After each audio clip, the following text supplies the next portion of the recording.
नमस्कार दोस्तों, welcome to Byju's government exam prep channel. दोस्तों आज हम लोग डिस्कस करेंगे डेली करंट अफेयर में 23 जुलाई 2021 के न्यूज़पेपर में से, जो कि आपके exam CHSL combined graduate level, NTPC intelligence bureau, CPUSI Delhi police and other state services exam के साथ साथ बैंकिंग एग्जाम के लिए भी यह हेल्प करेगी। तो आइए एक एक करके डिस्कस करते हैं।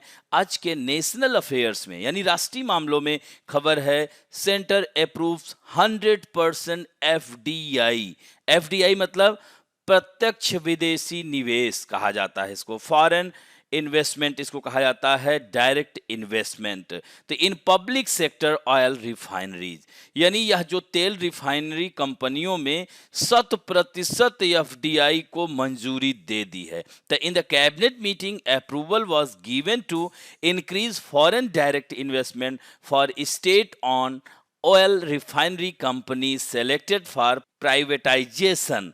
तो यह जो है सरकार ने मंजूरी दे दी। The move will help in selling the central government stake in Bharat Petroleum Corporation Limited. तो इस कदम से भारत पेट्रोलियम यानी BPCL में केंद्र सरकार की हिस्सेदारी बेचने में मदद मिलेगी। In other words, the privatization of BPCL will be accelerated by this decision। तो इस तरह से इस फैसले को कह सकते हैं रफ्तार मिलेगी। The cabinet has approved a proposal to increase FDI in public sector refinery companies selected for disinvestment from the current 49, वर्तमान में कितना था 49%, इससे बढ़ाकर सीधे 100% कर दिया गया। तो इस तरह से till now 49% FDI is allowed in public sector oil refinery companies, लेकिन अब क्या हो गया 100%।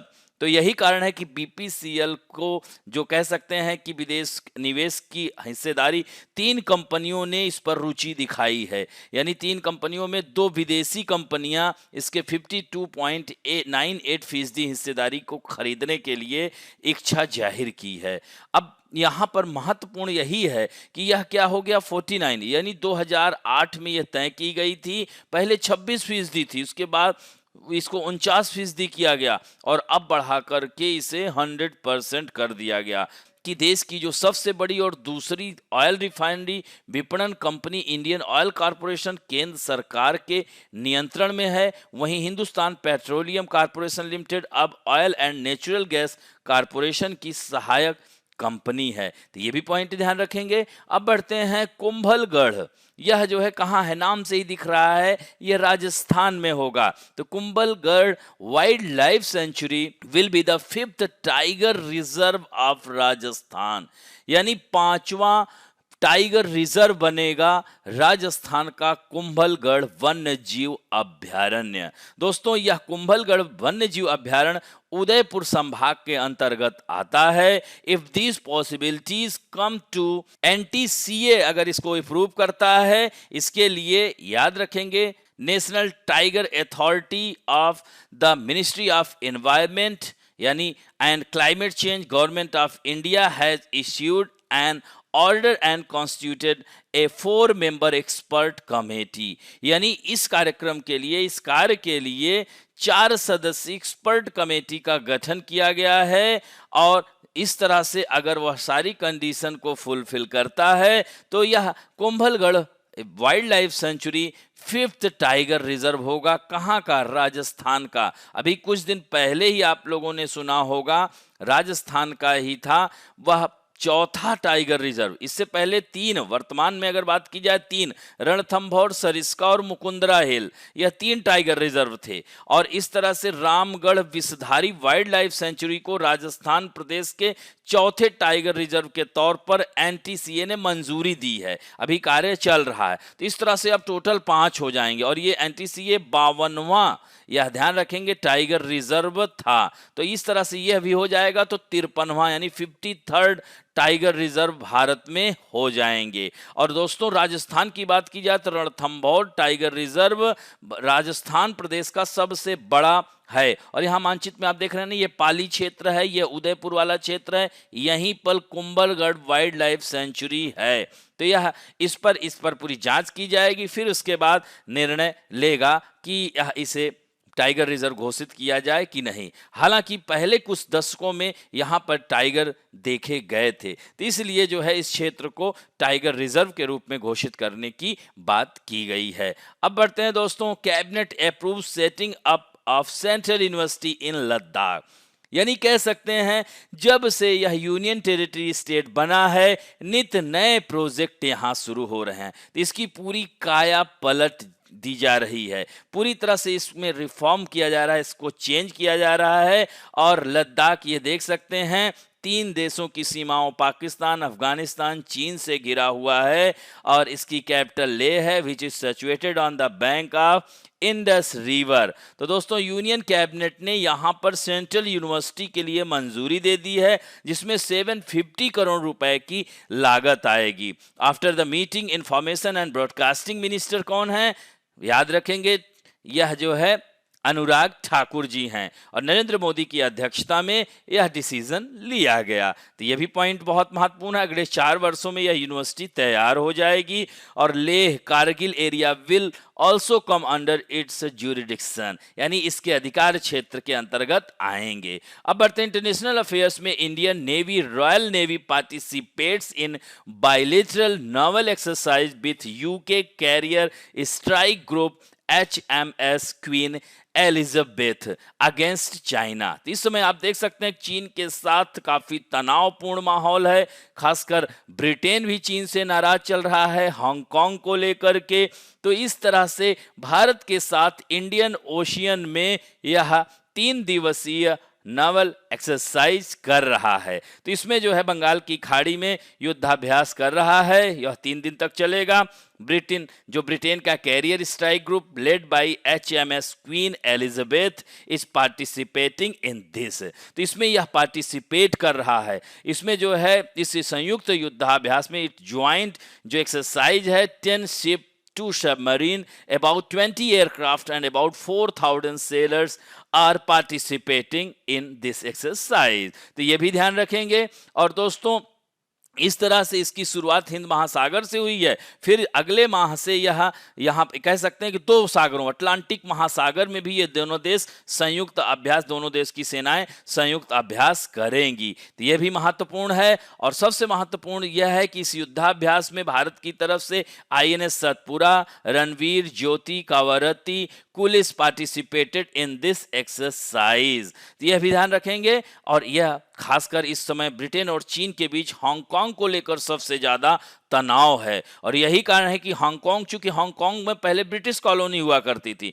तो ब्रिटेन ने इसी समझौते पर हांगकांग को छोड़ा था कि चीन उसका ध्यान रखेगा, लेकिन चीन वहां पर लगातार अपनी मनमानी कर रहा है। ऐसे में ब्रिटेन खासा नाराज है और ब्रिटेन हांगकांग के लोगों को भी अब नागरिकता देने की बात कर रहा है। तो यही कारण है कि इस तरह से apart from this tension between Britain and China are also at its peak over issues such as suppression of human right of उइघुरों के साथ बहुत ही अमानवीय व्यवहार कर रहा है, and bullying in the South China Sea, attempt to annex Taiwan। तो इन सब पर जो है इन सारे मुद्दों को लेकर के ब्रिटेन और चीन में काफी तनावपूर्ण स्थिति, ऐसे में यह ज्वाइंट एक्सरसाइज कर रहा है। अब बढ़ते हैं दोस्तों, रूस की बात करते हैं।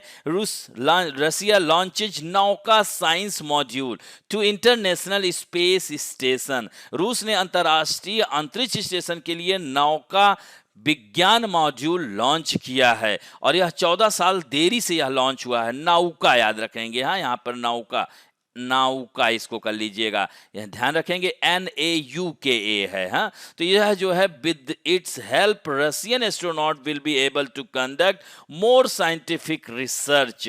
इस मॉड्यूल के सफलतापूर्वक लॉन्च होने के बाद यहाँ पर रूस के वैज्ञानिक अनुसंधान बहुत अच्छे से कर सकेंगे। Nauka is being described as Russia's largest space laboratory. यह रूस की सबसे बड़ी अंतरिक्ष प्रयोगशाला इसे बताया जा रहा रहा है। और the full name of Nauka is also known as Russian multipurpose research module, इसे MLM के नाम से भी जाना जाता है। ये पॉइंट, और ये नौका को कजाकिस्तान, याद रखना देश क्या है, नूर सुल्तान इसकी राजधानी हो गई, पहले अस्ताना हुआ करती थी। तो रूस के बैकानूर कॉस्मोड्रोम से रूस ने प्रोटॉन M रॉकेट के जरिए यह लॉन्चिंग किया था। तो यह पॉइंट, और 22 टन वजनी यह नौका मॉड्यूल को 2007 में ही लॉन्च करने का प्लान किया गया था, लेकिन लेट होने की वजह से, और ऐसा माना जा रहा है कि 29 जुलाई तक यह अंतरिक्ष स्टेशन में जुड़ने का अनुमान लगाया गया है।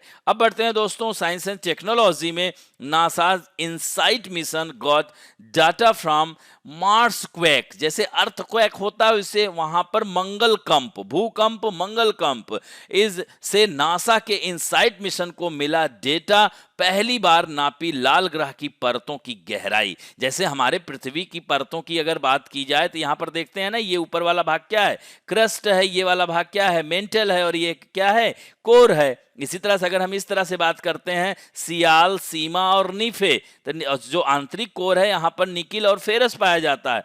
मध्य में क्या पाया जाता है, सीमा कहते हैं उसको, तो उसमें सिलिकॉन और मैग्नीशियम, और ऊपर वाले भाग में क्या है, सियाल यानी सिलिकॉन और एल्युमिनियम। तो कहा जाता है ना, सीमा जो है, सियाल जो है सीमा पर तैर रहा है, तो इस पर बहुत सारी डिस्कंटिन्यूटी पाई जाती हैं, जैसे upper crust, lower crust, lower crust upper mantle lower mantle, lower mantle upper core, और अपर कोर लोअर कोर। लेकिन आप लोगों के एग्जामिनेशन पॉइंट ऑफ व्यू से दो कम से कम इसमें याद रखिए, यानी क्रस्ट एंड मेंटल के बीच में जो डिस्कंटिन्यूटी पाई जाती है उसको मोहरोवीक डिस्कंटिन्यूटी कहते हैं, और मेंटल और कोर के बीच में गुटेनबर्ग है। हालांकि मंगल में यह बात नहीं मिली है। तो यह देख सकते हैं, the search for life on Mars has been going on for decade and now for the first time in depth information has been received about its inner layer, इसकी आंतरिक परत की जानकारी मिली है, और वो भी नासा का इनसाइट लैंडर ने यह खबर दी है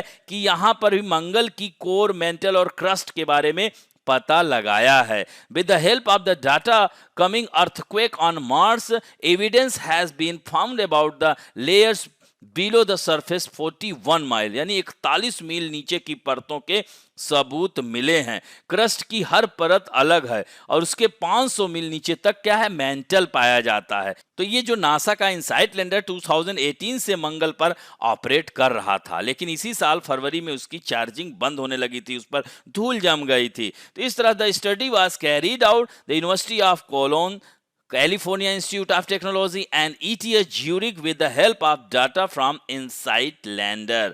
तो इन सब ने यह जानकारी को इकट्ठा किया है। स्टडी में पाया गया है कि क्रस्ट की जो अपर लेयर वो 5 मील की है, और अगली परत 12 मील की है। इसके बाद मेंटल बताया जा रहा है।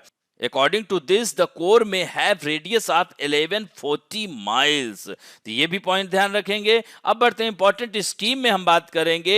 आज हम PM वाणी योजना की बात करेंगे। सीधे सीधे पूछ लेगा इसका उद्देश्य क्या है, इसका संबंध किससे है। तो इंटरनेट कनेक्टिविटी या वाईफाई यानी मुफ्त वाईफाई सुविधा प्रदान करेगा। 9 दिसंबर 2020 को PM वाणी जो योजना है उसको मंजूरी प्रदान की गई थी, और इस तरह से वाईफाई हॉटस्पॉट की तैनाती है, देख रहे हैं ना, इसी तरह से हॉटस्पॉट होता है तो इसकी तैनाती की जाएगी। पूरे संपूर्ण देश में वाईफाई नेटवर्क प्रदान किए जाएंगे।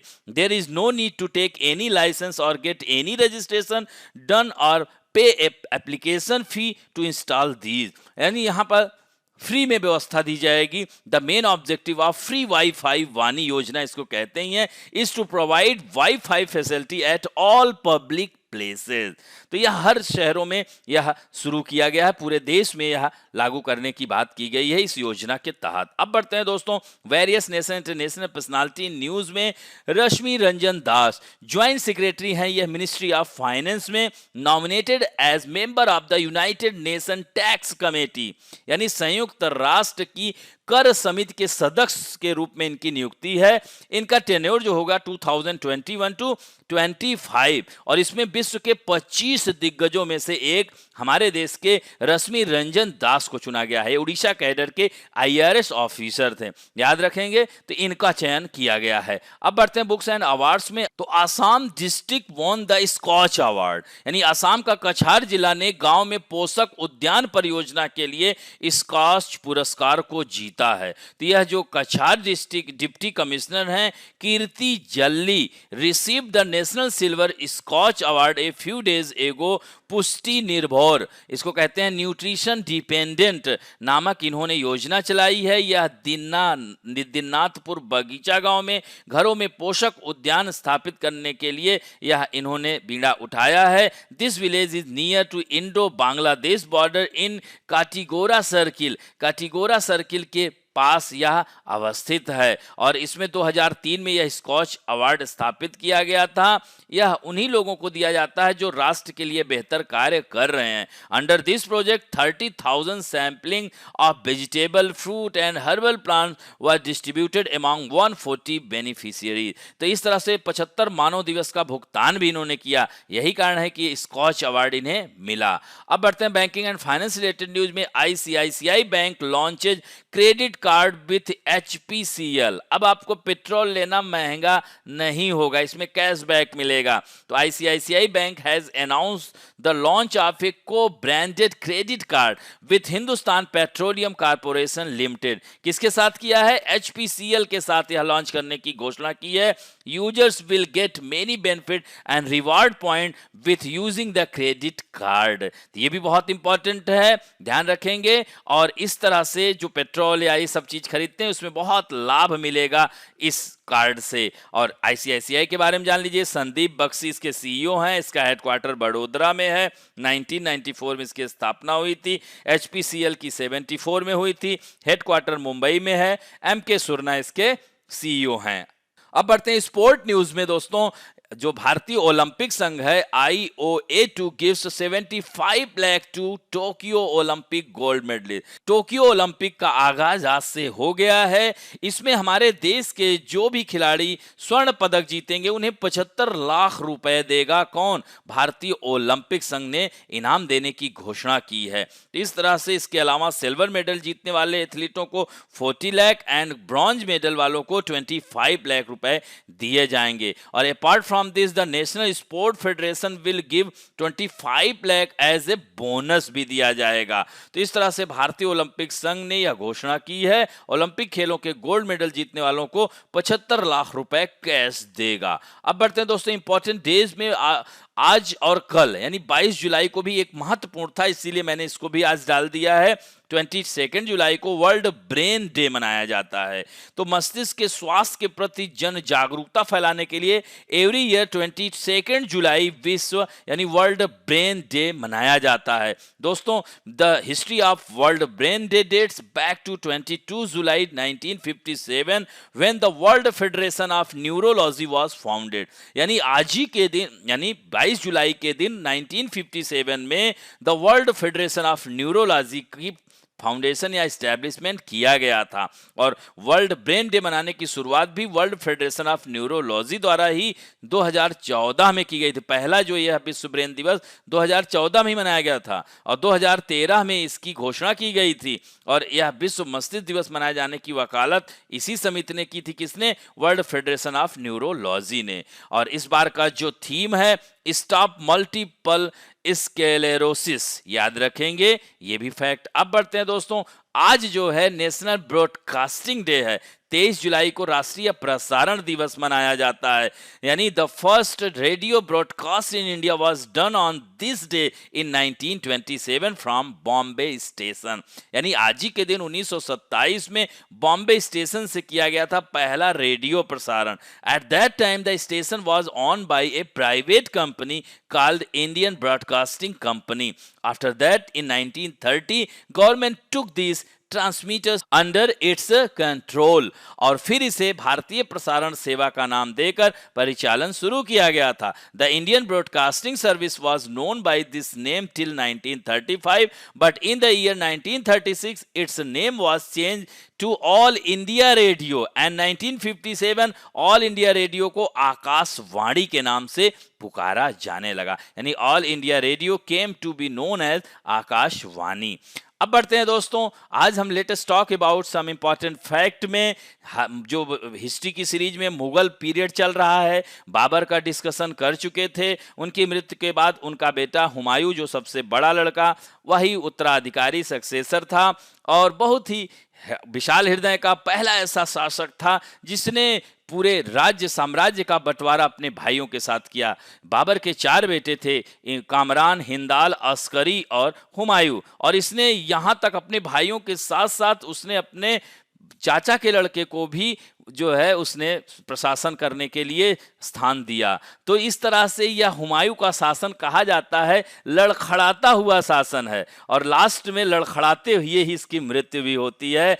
जो है वहाँ पर पुस्तकालय में सीढ़ियों से लड़खड़ाते हुए गिर गया। तो दोस्तों इनका जन्म हुआ था, Nasiruddin Humayun was born in 1508 AD and ascended the throne on 29 December 1530 AD at the age of 22 year in Agra. तो 22 साल की उम्र में ही, यानी यहाँ पर देख सकते हैं 27 दिसंबर 1530 को उनकी मृत्यु होती है, 29 दिसंबर को इनको शासक घोषित कर दिया जाता है। तो पहले मुगल सम्राट बाबर के बेटे नसरुद्दीन हुमायूं का मुगल साम्राज्य की नींव में काफी योगदान है और यह सबसे बड़े बेटे थे, इनको उत्तराधिकारी बनाया गया। आगे कामरान जो है काफी प्रतिद्वंदी के रूप में, और सभी भाइयों, देखिए नहीं बताया मैंने, सौतेले भाई कामरान मिर्जा को काबुल और लाहौर दे दिया, इतना इंपॉर्टेंट प्लेस दे दिया चलाने के लिए। बहुत उदार व्यक्ति था, यही कारण है कि यह आगे चल के धोखा खाया और जो है बार बार शेर शाह ने इसको पराजित किया। 1533 में हुमायूं ने दीन पनाह नाम के इस नए नगर की स्थापना भी कर दी।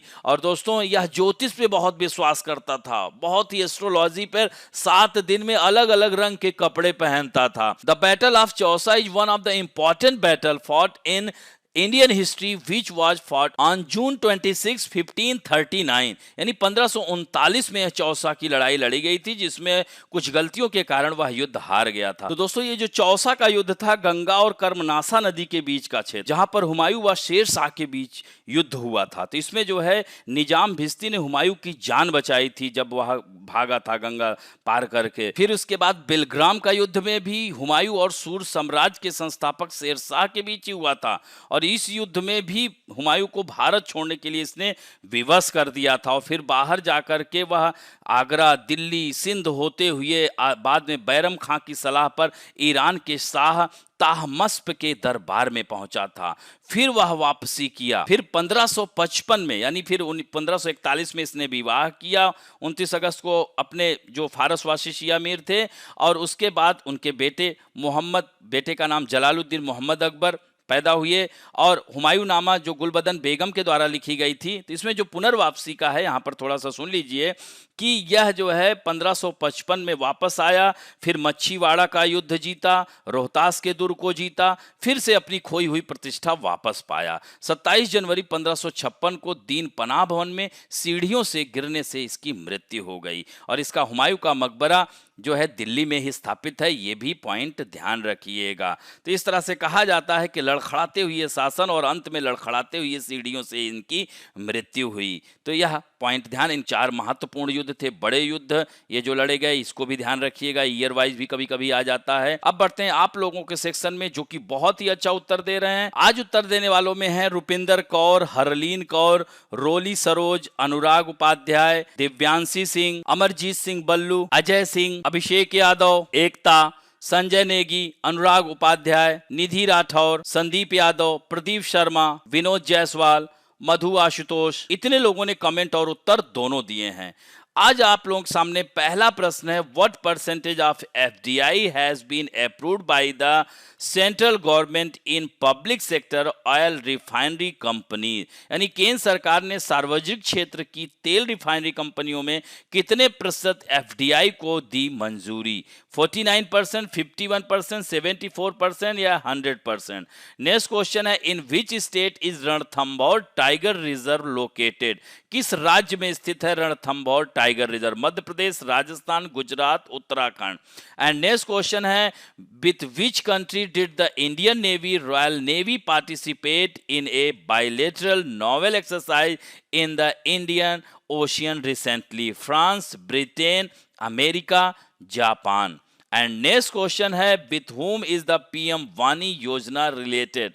पीएम वाणी योजना का संबंध किससे? एनर्जी, इंटरनेट, शिक्षा या सुरक्षा? Which Indian has been recently nominated as member of the United Nations tax committee? हाल ही में संयुक्त राष्ट्र कर समिति के सदस्य के रूप में किस भारतीय को नामित किया गया है? देवेश्वर पांडे, रश्मि रंजन दास, अरविंद सुब्रमण्यम, सुभाष चक्रवर्ती। नेक्स्ट क्वेश्चन है, which of the following district has received the national silver scotch award under the health category? किसे मिला है, किस डिस्ट्रिक्ट को? Baramulla district, Jammu Kashmir, Cachar district Assam, Idukki district Kerala, Sivakasi district Tamil Nadu. And next question है, recently ICICI bank has announced the launch of a co branded credit card with which of the following? किसके साथ जो है लॉन्च करने की घोषणा की है? Hindustan petroleum corporation limited, Indian oil corporation, Reliance petroleum, Bharat petroleum corporation limited. And next question है, Indian Olympic association has announced to give how many lakh rupees to the gold medalist of Tokyo Olympic? भारतीय Olympic संघ ने Tokyo Olympic के स्वर्ण पदक विजेता को कितने लाख रुपए देने की घोषणा की है? 55, 65, 75 लाख या 85 लाख? अब बढ़ते हैं, when is world brain day celebrated? विश्व मस्तिष्क दिवस कब मनाया जाता है? 18 जुलाई, 20 जुलाई, 22 जुलाई या 23 जुलाई? और लास्ट क्वेश्चन है, हुमायूं और शेर शाह के बीच चौसा का युद्ध कब हुआ था? 1536, 1539, 1540 या 1555? तो इस तरह से इन 10 प्रश्न के उत्तर दीजिएगा। आशा करता हूं कि आज का वीडियो भी आप लोगों को अच्छा लगेगा। और दोस्तों, अच्छा लगे तो please like, share, subscribe and bell icon दबाना ना भूलें। थैंक यू दोस्तों।